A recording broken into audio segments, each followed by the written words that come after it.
Alhamdulillah, alhamdulillahilladzi khalaqa samawati wal arda wa ja'ala dzulumati lan nur summa ladina kafaru bi rabbihim ya'dilun waladzi khalaqakum min tin summa qatu ajalan wa ajalum sama indahu summa antum tamtarun wa huwa Allahu samawati wa fil ardi ya'lamu sirrakum wa jahrakum wa ya'lamu ma taksibun. Syahadu alla ilaha illallah wahdahu la syarikalah innama huwa ilahun wahid. Allahu la ilaha illahu rabbul arsyil azim. Allahu la ilaha illahu al hayyul qayyum. Allahu la ilaha illa huwa rahmanur rahim. Muslimin muslimat yang dimuliakan Allah, marilah senantiasa kita memanjatkan puji syukur alhamdulillah pada Allah Ta'ala yang telah memberikan kesempatan kepada kita, sehingga pada kesempatan yang berbahagia ini kita masih berikan waktu untuk mendatangi majelis ini. Dan marilah kita mentadabbur, mengkaji agar kita semakin menyadari bahwa kita harus menyadari sebagai manusia itu hanyalah sebagai ciptaan. Karena kita itu semua ciptaan Allah, maka kita senantiasa sangat membutuhkan bimbingan dari Tuhan. Manusia tidak bisa hidup tanpa bimbingan Tuhan. Manusia itu memiliki pengetahuan yang sangat terbatas, sedangkan Allah adalah penguasa tertinggi yang mengatur segalanya. Laqad khalaqnal insana fi kabad. Diawali dengan surat ke-90 ayat 4 bahwa sesungguhnya kami menciptakan manusia itu serba kurang. Menyadari sepenuhnya dari surat ke-90 ayat 4 tersebut bahwa manusia itu dicipta dalam keadaan serba penuh keterbatasan, kekurangan, maka hendaklah kita sebagai makhluk jangan sekali-kali mengambil alih kewenangan dari Allah. Prinsip ini menekankan pentingnya manusia mengetahui batasan diri dan mengakui kedaulatan Tuhan atas kehidupan. Mengambil alih kewenangan dari Allah berarti manusia itu mencoba mengatur hal-hal yang sebenarnya berada di luar kewenangan dan di luar hak-hak istimewa mereka. Oleh karena itu, jangan sekali-kali kita merasa lebih suci, lebih tinggi, lebih mulia. Merasa diri lebih suci, kemudian menjatuhkan vonis salah, tidak benar, jahat hanya karena menuruti hawa nafsunya kepada orang lain. Ingatlah bahwa penghakiman akhir itu adalah mutlak hak dari Allah. Bertindak menurut kehendak sendiri tanpa melibatkan Tuhan seolah-olah hidup sepenuhnya diatur oleh tangan manusia. Mari kita simak ayat berikut, surat ke-95 ayat 8. Alaihissallahu biyah kamil hakimin. Bukankah Allah itu hakim yang seadil-adilnya? Ayat ini menegaskan bahwa Allah adalah hakim yang paling adil, yang menetapkan balasan setimpal atas perbuatan manusia. Nah, di dalam prinsip ini mengajarkan manusia untuk bekerja keras, berdoa, dan percaya, atau yang sering disebut dengan iman. Namun semuanya itu tetap harus sadar posisi kita sebagai hamba yang tidak bisa mengatur takdir semesta. Hendaklah kita menyadari bahwa manusia hanyalah ciptaan yang membutuhkan bimbingan dan petunjuk dari Allah. Pandai-pandailah kemudian kita menghormati sesama manusia tanpa harus menghakimi ataupun menganggap dirinya lebih baik. Perhatikan surat ke-6 ayat 1 selengkapnya sebagai berikut. Alhamdulillahilladzi khalaqa samawati wal arda wa ja'ala dzulumati illa nur summa ladina kafaru bi rabbihim ya'dilun. Puji-pujian hanya untuk Allah yang menciptakan samawat dan bumi, dan Dia jadikan kegelapan dan terang, menjadikan siang dan malam.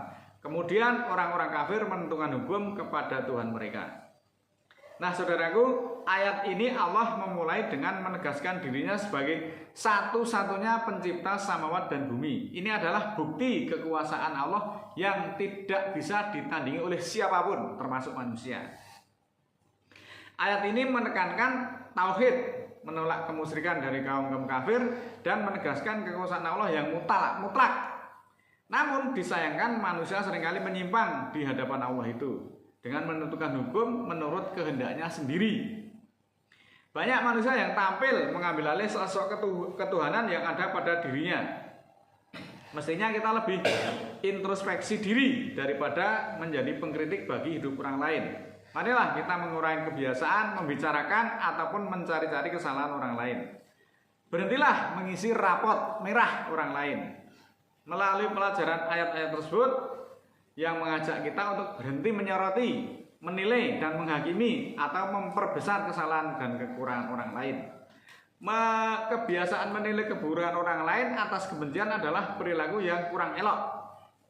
Al-Quran paling tepat menggambarkan perintah Allah untuk fokus memperbaiki diri dan tidak terlalu sibuk mengurusi ataupun memperhatikan urusan orang lain.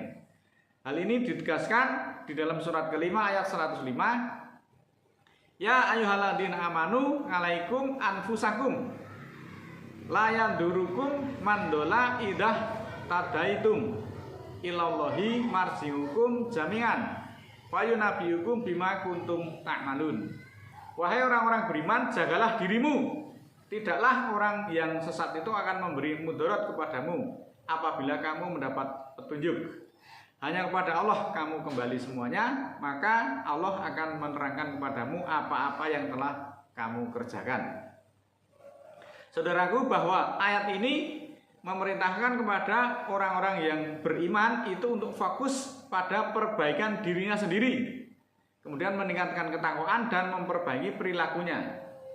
Ayat ini bukan bermakna tidak peduli sama sekali, melainkan larangan sibuk mencari kesalahan orang lain, menilai orang lain, mengintai-intai orang lain, sehingga melupakan aib dan perbaikan pada dirinya sendiri.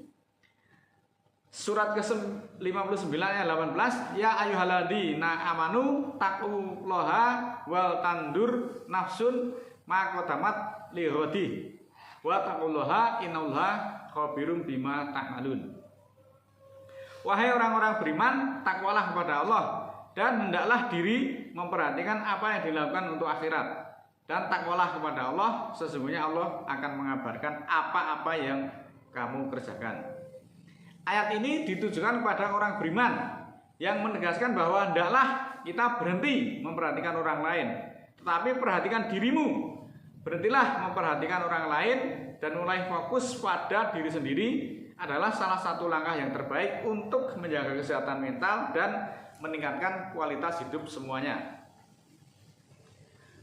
Terlebih di dalam surat ke-96 ayat 6 dan 7, kala inal insana layatoho. Ketahuilah bahwa manusia itu adalah pelanggar hukum, aro'ahustahna, karena dia melihat dirinya berkecukupan atau dirinya serba cukup. Ketika manusia mengambil alih kewenangan Allah, hal tersebut merujuk pada sikap yang melampaui batas, kesombongan dan upaya menuhankan dirinya ataupun orang lain yang biasa disebut dengan musyrik. Di dalam sejarah Islam, tindakan ini merupakan puncak pembangkangan dan di mana manusia merasa memiliki kekuatan, memiliki otoritas ataupun ilmu yang setara dengan Tuhan. Manusia yang mengambil alih kewenangan dari Allah ketika mereka menghalalkan apa yang Allah haramkan dan sebaliknya, seolah-olah mereka adalah pembuat hukum tertinggi. Sedangkan di dalam surat ke-75 ayat 14, balil insanu ala nafsihi basiroh. Bahkan manusia itu menjadi saksi atas dirinya sendiri. Nah, ayat ini adalah menegaskan bahwa di hari kiamat nanti manusia itu menjadi saksi atas dirinya sendiri. Maka akan lebih bijak apabila manusia itu lebih fokus menilai dan memperbaiki diri sendiri daripada sibuk menilai orang lain. Mungkin kita akan merasa puas ketika kita bisa menilai, bisa memaki-maki orang lain. Apa ya begitu ajaran dari Al-Quran? Jika kemudian prasangka buruk itu mendominasi perilaku kita sehari-hari, bukan tidak mungkin hidup kita akan selalu dipenuhi dengan permasalahan, baik lahir maupun batin. Salah satunya adalah menilai dirinya lebih baik, lebih sempurna daripada orang lain. Dan orang lain itu lebih buruk dibandingkan kehidupan kita sendiri. Kita simak surat keempat ayat 28. Yuridullahu ayyukhafifa ankum wa khuliqal insanu dhaifan. Allah hendak memberi keringanan kepadamu dan menjadikan manusia itu bersifat lemah. Saudaraku, melalui ayat-ayat ini Allah menegaskan bahwa manusia itu makhluk yang lemah. Wa khuliqal insanu dhaifa, surat ke-An-Nisa ayat ke-28. Yang tidak memiliki kuasa dan tidak berhak menilai orang lain itu sesuai dengan pikiran kita. Merasa dirinya paling baik, merasa dirinya paling benar, paling suci, namun underestimate kepada orang lain. Itu adalah salah satu perilaku yang dikecam oleh Allah. Maka sadarilah manusia tidak punya otoritas untuk menilai orang lain, menghakimi, menstigma buruk atas perilaku orang lain. Adalah bentuk pengambil alih kewenangan Allah. Ini jelas salah satu bentuk perilaku durhaka kepada Tuhan. Maka berhentilah menilai orang lain dan marilah kita sama-sama memperbaiki diri kita sendiri-sendiri. Berhenti berasumsi bahwa orang lain harus bertindak seperti apa yang kita pikirkan. Menerima orang lain mungkin tidak akan memenuhi harapan kita, akan membuat kita itu lebih tenang daripada kita banyak menuntut orang lain itu bertindak harus seperti apa yang kita pikirkan. Oleh karena itu, memaksakan kehendak akan menimbulkan perasaan yang tidak senang, tidak nyaman, dan bisa memicu perdebatan. Nah, Al-Quran sendiri menegaskan tentang larangan-larangan tersebut atau bahaya menilainya dirinya sendiri serba cukup terhadap surat Al-A'la ayat 6 dan 7. Wa amaman bikhol bakhila wastarna. Dan adapun orang-orang yang bakhil dan merasa dirinya serba cukup, wa kadzaba bil husna, dan mendustakan dengan yang terbaik, mendustakan Al-Quran. Ini Al-Quran itu sebagai nasihat tetapi didustakan atau ditolak. Fasunayisuruhu lil usra, maka akan kami mudahkan dia dengan kesulitan. Ayat tersebut merupakan teguran yang sangat keras dari Allah kepada orang-orang yang senantiasa merasa dirinya serba cukup, merasa paling benar, serba tahu, sehingga ketika dinasihati dengan Al-Quran pun tidak dihiraukan. Maka Allah akan membelenggunya dengan berbagai kesulitan, bahkan permasalahan sepanjang hidupnya. Pikirannya mudah stres, hidupnya dipenuhi dengan berbagai kesulitan. Maka sekali lagi, jangan sekali-kali kita itu mengambil kewenangan dari Allah, menilai orang lain, menstigma buruk. Jangan merasa sebagai wakil dari Tuhan, karena Tuhan tidak pernah punya wakil di semesta ini. Mari kita fokus memperbaiki diri sendiri. Mari kita fokus mengawasi diri kita sendiri. Jangan fokus mengawasi orang lain. Jangan menggiring orang lain untuk bertindak sesuai dengan kehendak kita, kemauan kita. Itu adalah di luar kewenangan kita. Mudah-mudahan Allah ridho dan senantiasa memimpin kepada jalan kebenaran, yaitu Al-Quran. Bukan kita merasa paling benar. A'udzubillahi minasyaitonirrajim. Bismillahirrahmanirrahim. Allahumma ighfirli walil mu'minina wal mu'minat al ahya'i minhum wal amwat innaka samiyun qaribun mujibud da'wat innaka 'ala kulli syai'in qadir. Rabbana la tu'akhina in nasina aw akhtana. Rabbana wa la tahmil 'alaina isran kama hamaltahu 'alal ladzina min qablina. Rabbana wa la tuhamilna ma la taqata lana bi wa'fu 'anna waghfir lana warhamna anta maulana fansurna 'alal qaumil kafirin. Rabbana ighfir lana dzunubana wa kafir 'anna sayyi'atina wa tawaffana ma'al abrar. Rabbana la tuzigh qulubana ba'da idh hadaitana wa hab lana min ladunka rahmah innaka antal wahhab. Rabbana ighfir lana wa li ikhwanina alladziina sabaquna bil iman wa la taj'al fi qulubina ghilal lil ladziina amanu Rabbana innaka ra'ufur rahim. Rabbi ausini an askura nikmataka allati an'amta alayya wa ala walidayya wa an amala sholihan taradahu wa aslih li fi dzurriyyati inni tubtu ilaika wa inni minal muslimin. Subhana rabbika rabbil izzati amma yasifun wa salamun alal mursalin walhamdulillahi rabbil alamin. Wassalamualaikum warahmatullahi wabarakatuh.